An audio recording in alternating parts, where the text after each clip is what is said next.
नमस्कार मित्रों, स्वागत है आप सभी का आपके अपने इस पसंदीदा YouTube चैनल। जी हाँ मित्रों, सुपर टेट, लेखपाल, वीडियो, यूपी पुलिस आदि एग्जाम्स के लिए जो हमारी श्रृंखला चल रही थी सामान्य अध्ययन जीके जीएस की, जिसमें प्राचीन भारतीय इतिहास में सेलेक्टेड प्रश्न जो कि 2020 सीरीज के माध्यम से चल रही थी, उसी का नेक्स्ट पार्ट यानी कि पार्ट 4 आ चुका है मित्रों। जी हाँ, इससे पहले हमारे 3 पार्ट आ चुके हैं। यदि आप लोगों के द्वारा नहीं देखे हैं तो वीडियो के डिस्क्रिप्शन बॉक्स में लिंक मिल जाएगा, अदरवाइज आई बटन पर आपको लिंक मिल जाएगा, वहाँ से आप बेहतर तरीके से देख सकते हैं, क्योंकि एक एक पार्ट आप सभी एग्जाम्स के लिए सेलेक्टेड सीरीज को प्रोवाइड करता है मित्रों। टुडे की वीडियो को आरंभ करते हैं, जिसमें आप सामान्य अध्ययन जीके जीएस के प्राचीन भारतीय इतिहास के सबसे अहम और सेलेक्टेड 500 प्लस प्रश्नों की श्रृंखला है, जो कि आपके super TET exams, group D, लेखपाल, यूपी पुलिस, वीडियो आदि एग्जाम्स के लिए सभी प्रश्न टुडे की श्रृंखला के लिए सेलेक्टेड हैं। जी हाँ मित्रों, तो जितने भी हमारे न्यू विजिटर हैं, एक बार चैनल को सब्सक्राइब कर लेंगे। चैनल को सब्सक्राइब करने के पश्चात में जो पास में बेल आइकन उसको प्रेस करेंगे, ताकि समय से लेटेस्ट वीडियो का आपको नोटिफिकेशन मिलता रहेगा और आपकी तैयारी में 4 चांद लगते रहेंगे मित्रों। तो प्रश्न हमारा आरंभ हो चुका है। आयुर्वेद अर्थात जीवन का विज्ञान का उल्लेख सर्वप्रथम मिलता है। ऑप्शन रीड करेंगे, आरण्यक में, सामवेद में, यजुर्वेद में, अथर्ववेद में। तो प्रश्न को एक बार अच्छी तरीके से रीड करेंगे। आयुर्वेद यानी अर्थात जीवन का विज्ञान का उल्लेख सबसे पहले मिलता है, तो राइट आंसर आपका जाएगा अथर्ववेद में मिलता है। ऑप्शन डी आपका यहां पर करेक्ट हो जाएगा। अगला प्रश्न आपके लिए, सर्वाधिक ऋग्वैदिक सूक्ति समर्पित है, यानी जो सूक्ति है सबसे अधिक समर्पित है अग्नि को, इंद्र को, रुद्र को, विष्णु को। तो यहां से आपका राइट आंसर होगा बिल्कुल से इंद्र, यानी कि सर्वाधिक ऋग्वेद की जो सूक्ति है वो समर्पित है इंद्रदेव को। ठीक है, तो ऑप्शन बी यहां पर करेक्ट हो जाएगा। अगला प्रश्न आपके लिए, ऋग्वेद में सर्वाधिक संख्या में मंत्र संबंधित है। सबसे अधिक जो मंत्र है वो संबंधित है किससे? अग्नि से संबंधित है, वरुण से संबंधित है, विष्णु से संबंधित है, यम से संबंधित है। तो यहाँ पर आपका राइट आंसर होगा ऋग्वेद में सर्वाधिक संख्या में जो मंत्र संबंधित है वो अग्नि से संबंधित है। ठीक है नहीं, यानी कि ऑप्शन ए आपका करेक्ट हो जाएगा। अगला प्रश्न आपके लिए, निम्नलिखित में से किसे ऋग्वेद में युद्ध देवता समझा जाता है, यानी युद्ध का देवता कहा जाता है या युद्ध देवता समझा जाता है? कई बार प्रश्न बना है, अग्नि, इंद्र, सूर्य, वरुण। तो यहाँ पर आपका राइट आंसर होगा ऑप्शन बी, इंद्र को युद्ध का देवता समझा जाता है। ठीक है, याद रखेंगे आप, एक एक प्रश्न आपके लिए सिलेक्टेड है।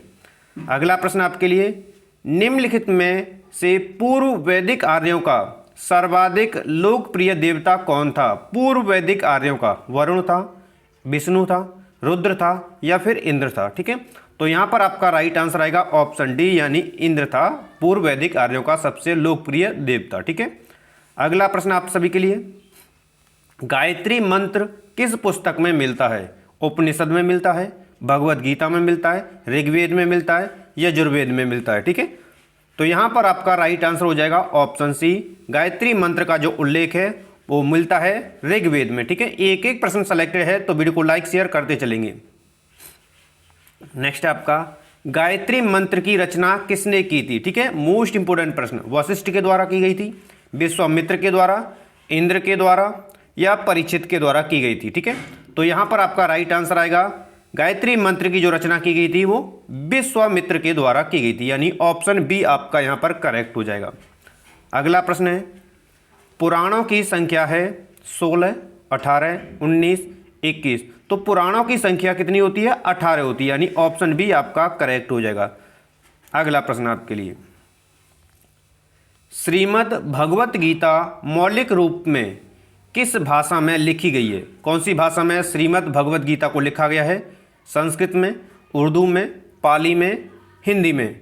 तो यहाँ पर आपका राइट आंसर होगा ऑप्शन ए, श्रीमद् भगवत गीता को मौलिक रूप से संस्कृत भाषा में लिखी गई है। ठीक है, अगला प्रश्न आपके लिए, किस काल में अछूत की अवधारणा स्पष्ट रूप से उद्धत हुई थी? ऋग्वैदिक काल में, उत्तर वैदिक काल में, उत्तर गुप्त काल में, धर्मशास्त्र के समय में?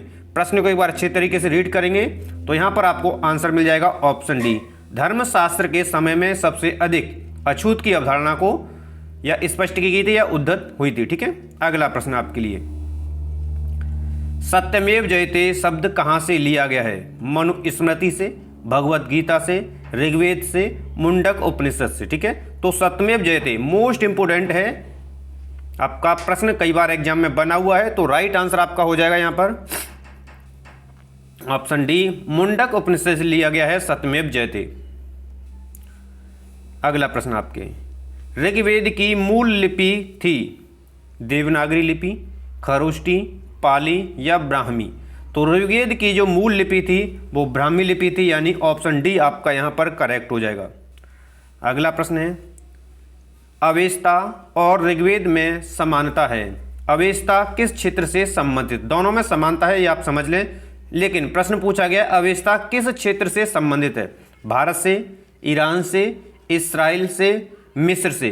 तो यहाँ पर आपका राइट आंसर हो जाएगा ऑप्शन बी, अवेस्ता जो संबंध रखता है वो ईरान से। ठीक है, अगला प्रश्न आपका, वैदिक काल में किस जानवर को अघन्या माना गया है? वैदिक काल में बैल को, भेड़ को, गाय को, हाथी को?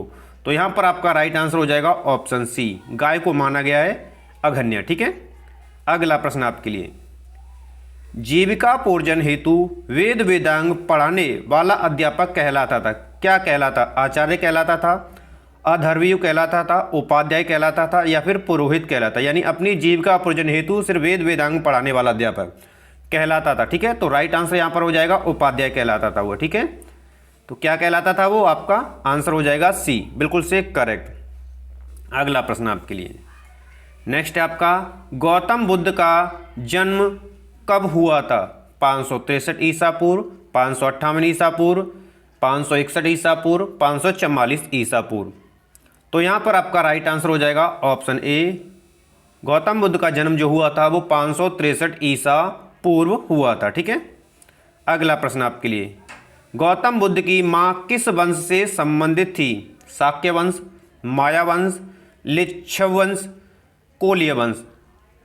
तो यहाँ पर आपका राइट आंसर हो जाएगा ऑप्शन डी, कोलीय वंश से संबंधित थी गौतम बुद्ध की माँ। ठीक है, अगला प्रश्न आपके लिए, बुद्ध का जन्म हुआ था वैशाली, लुम्बिनी, कपिलवस्तु, पाटलिपुत्र? ठीक है, तो यहाँ पर आपका आंसर हो जाएगा गौतम बुद्ध का जो जन्म हुआ था वो लुम्बिनी में हुआ था, यानी ऑप्शन बी करेक्ट हो जाएगा।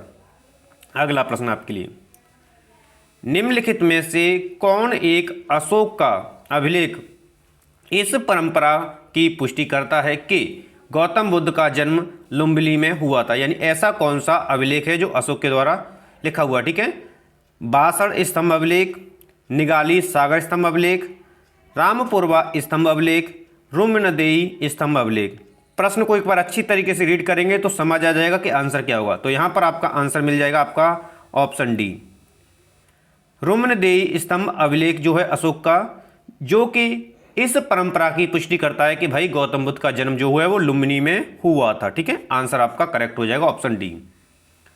अगला प्रश्न आपके लिए, निम्नलिखित में से किस राजा के एक अभिलेख से सूचना मिलती है कि शाक्य मुनि बुद्ध का जन्म लुम्बिनी में हुआ था? अशोक, कनिष्क, हर्ष, धर्मपाल? तो प्रीवियस क्वेश्चन आपने पढ़ा था, तो यहाँ पर बिल्कुल आंसर आपको मिल जाएगा अशोक के अभिलेख में। ठीक है, आंसर आपका ए हो जाएगा यहाँ पर।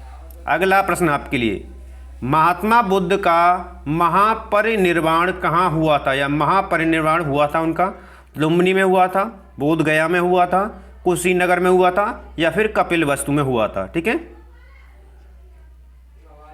तो यहाँ पर आपका राइट आंसर हो जाएगा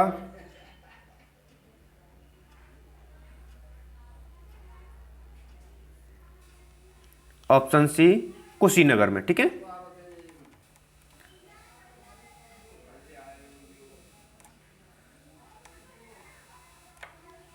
नेक्स्ट आपका, आलार कलाम कौन थे? बुद्ध के एक शिष्य, एक प्रतिष्ठित बौद्ध भिक्षु, बुद्धकालीन एक शासक, बुद्ध के एक गुरु? तो आलार जो कलाम थे वो कौन थे? तो वो जो थे वो बुद्ध के एक गुरु थे, यानी ऑप्शन डी आपका करेक्ट हो जाएगा।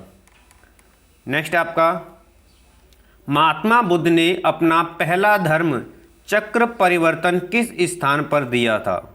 लुम्बिनी में दिया था, सारनाथ में दिया था, पाटलिपुत्र में दिया था, वैशाली में दिया था? तो बुद्ध के द्वारा जो पहला धर्म चक्र परिवर्तन दिया गया था वो सारनाथ में दिया गया था, यानी ऑप्शन बी आपका यहाँ पर करेक्ट हो जाएगा। अगला प्रश्न आपके लिए, सारनाथ में अपना प्रथम प्रवचन किसने दिया था? महावीर, शंकराचार्य, महात्मा बुद्ध, गुरु नानक। तो प्रीवियस क्वेश्चन रीड किया, समझा आपने, तो यहाँ पर आपका आंसर हो जाएगा बिल्कुल से महात्मा बुद्ध के द्वारा प्रथम धर्म चक्र परिवर्तन उपदेश जो दिया गया था या प्रवचन दिया गया था वो सारनाथ में दिया गया था। ठीक है, अगला प्रश्न आपके लिए, बुद्ध ने सर्वाधिक उपदेश दिए थे, कहाँ पर दिए थे? वैशाली में, श्रीवस्ती में, कौशाम्बी में या राजगृह में? तो देखिए बुद्ध के द्वारा सबसे अधिक या सर्वाधिक जो उपदेश दिए गए थे वो श्रावस्ती, यानी कि ऑप्शन बी आपका करेक्ट हो जाएगा। अगला प्रश्न आपके लिए, बुद्ध कौशाम्बी किसके राज्य काल में आए थे? यानी बुद्ध जो आए थे कहाँ पर? कौशाम्बी, किसके शासनकाल में या राज्यकाल में आए थे? सातनिक, उदयन, बुद्ध, निचक्षु। तो यहाँ पर आपका राइट आंसर हो जाएगा उदयन के शासनकाल में जो थे बुद्ध कौशाम्बी आए थे। ठीक है, अगला प्रश्न आपके लिए, बुद्ध की मृत्यु के पश्चात प्रथम बौद्ध संगीत की अध्यक्षता की गई थी, किसके द्वारा की गई थी? महाकश्यप के द्वारा, धर्मसेन के द्वारा, अजातशत्रु के द्वारा, नागसेन के द्वारा। तो जब बुद्ध की मृत्यु हुई थी उसके पश्चात प्रथम बौद्ध संगीति के बारे में पूछा गया है, उसकी अध्यक्षता की गई थी। ठीक है, तो आंसर आपका हो जाएगा ऑप्शन ए, महाकश्यप के द्वारा की गई थी अध्यक्षता प्रथम बौद्ध संगीत की बुद्ध की मृत्यु के पश्चात। ठीक है, अगला प्रश्न आपका, कश्मीर में कनिष्क के शासनकाल में जो बौद्ध संगीति आयोजित की गई थी उसकी अध्यक्षता निम्नलिखित में से किसने की थी? पार्श्व, नागार्जुन, शूद्रक, वसुमित्र के द्वारा। कनिष्क के शासनकाल की बात की गई है तो याद रखेंगे, तो यहाँ पर आपका राइट आंसर हो जाएगा ऑप्शन डी, वसुमित्र के द्वारा की गई थी। ठीक है, अगला प्रश्न आपके लिए, बौद्ध धर्म में महायान शाखा औपचारिक रूप से किसके शासनकाल में प्रकट हुई थी? ठीक है, बौद्ध धर्म की जो महायान शाखा, ठीक है, अजातशत्रु, अशोक, धर्मपाल, कनिष्क। तो आंसर जाएगा आपका कनिष्क के शासनकाल में। ठीक है, अगला प्रश्न आपके लिए, किस शासक के काल में चतुर्थ बौद्ध संगीति का आयोजन कश्मीर में हुआ था? अशोक के शासनकाल में, काल अशोक के में, कनिष्क के में, अजातशत्रु के में? एक एक प्रश्न आप सभी के लिए सिलेक्टेड है, तो आंसर आपका जाएगा कनिष्क के शासनकाल में चतुर्थ बौद्ध संगीति का आयोजन जो हुआ था वो कश्मीर में हुआ था। ठीक है, अगला प्रश्न आपके लिए, प्रथम बौद्ध समिति का आयोजन हुआ था अनिरुद्ध के शासनकाल में, अजातशत्रु के शासनकाल में, बिंबिसार के शासनकाल में, उदयभद्र के शासनकाल में? तो प्रश्न में पूछा गया है प्रथम बौद्ध समिति का आयोजन। ठीक है, तो प्रश्न को एक बार अच्छी तरीके से रीड करेंगे तो एक एक प्रश्न आपके समझ में आ जाएगा। तो आंसर आपका जाएगा ऑप्शन बी की ओर, अजातशत्रु के शासनकाल में प्रथम बौद्ध समिति का आयोजन हुआ था। अगला प्रश्न आपके लिए, निम्नलिखित में से किस नगर में प्रथम बौद्ध सभा आयोजित की गई थी? यानी प्रथम बौद्ध सभा आयोजित की गई थी कहाँ पर, यह भी प्रश्न पूछा जा सकता है। तो नालंदा, गया, राजगीर, बोध गया। ठीक है, प्रश्न को एक तरह से समझ लें अच्छी तरीके से, तो आंसर आपका जाएगा राजगीर में। ठीक है, ऑप्शन सी, बौद्ध की प्रथम सभा आयोजित की गई थी। ठीक है, अगला प्रश्न आपके लिए, निम्न में से किस शासन ने द्वितीय बौद्ध सभा का आयोजन किया था? ऐसा कौन सा शासन काल में की गई थी या किसके शासन में किया गया था? अजातशत्रु, कालाशोक, आनंद और अशोक।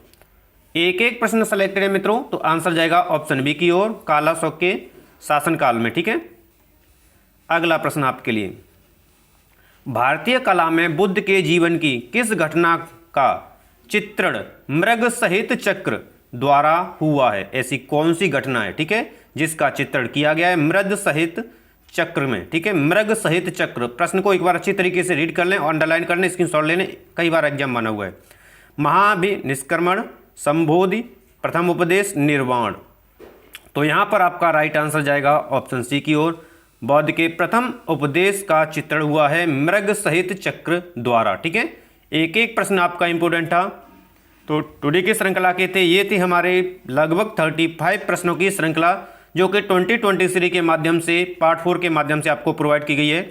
आशा करते हैं प्रश्नों की श्रृंखला आपको पसंद आई होगी, तो वीडियो को लाइक शेयर कर देंगे और अभी तक चैनल को सब्सक्राइब नहीं किया है तो चैनल को सब्सक्राइब कर लेंगे और पास में बेल आइकन दबा लेंगे, जिससे कि आपको समय से लेटेस्ट वीडियो का नोटिफिकेशन मिलता रहेगा मित्रों।